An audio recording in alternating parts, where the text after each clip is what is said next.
Serial Anupama में अभी तक काव्या जो है ना वो पति पत्नी के बीच में आने की कोशिश कर रही थी, यानी कि वनराज और अनुपमा के बीच में।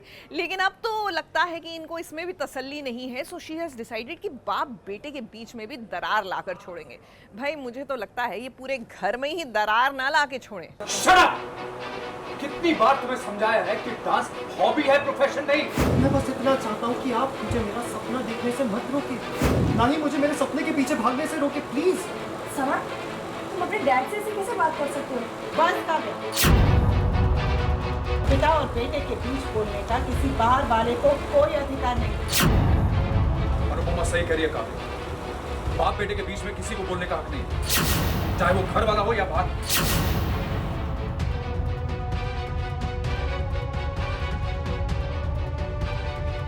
वनराज के साथ काव्या अब उसके घर में रहती है।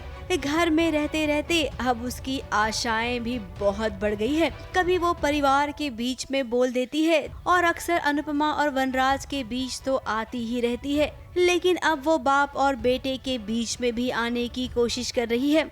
काव्या और वनराज अक्सर कमरे में मीटिंग किया करते हैं, लेकिन अनुपमा ने इस बार कहा कि भाई घर में जवान बेटी है और हाँ माँ बाबूजी भी हैं, तो ऐसे में आप लोग मीटिंग बाहर ही किया करिए। वो क्या है ना, सोचने वाले कुछ ठीक नहीं सोचते हैं। सुनिए, अगर आप लोग अपनी मीटिंग कमरे की बजाय यहाँ हॉल में कर लें तो घर में बड़े बुजुर्ग हैं, शायद उनको आपका कमरे में काम करना समझ में नहीं आए।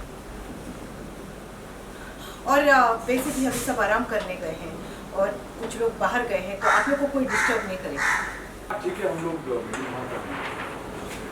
काव्या ने अपना लैपटॉप। अब ये बात काव्या को पसंद नहीं आई, तभी तो बाहर जब वो काम करने आई तब समर अपना रियाज कर रहा था और समर की रियाज की आवाज सुनकर भड़क गई काव्या और साथ ही उसने वनराज को भी भड़का दिया।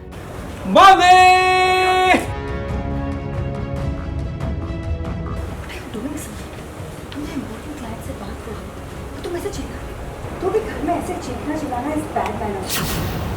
तमीज़ नाम की कोई चीज है कि मामला आगे बढ़ गया। तभी अनुपमा बीच में बोल पड़ी। काव्या को उसने उसकी असली जगह दिखा दी।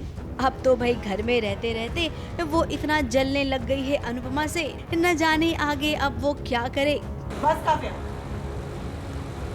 इनका समर को डांटना एक पिता का अधिकार है। समर का इनसे अपने मन की बात कहना एक बेटे का अधिकार है।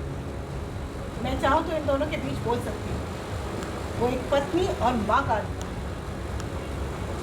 लेकिन पिता और बेटे के बीच बोलने का किसी बाहर वाले को कोई अधिकार नहीं। अनुपमा सही करिए काव्या, बाप बेटे के बीच में किसी को बोलने का हक नहीं, चाहे वो घर वाला हो या बाहर।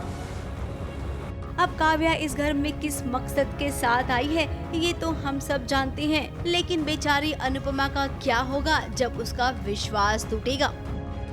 ABP news report.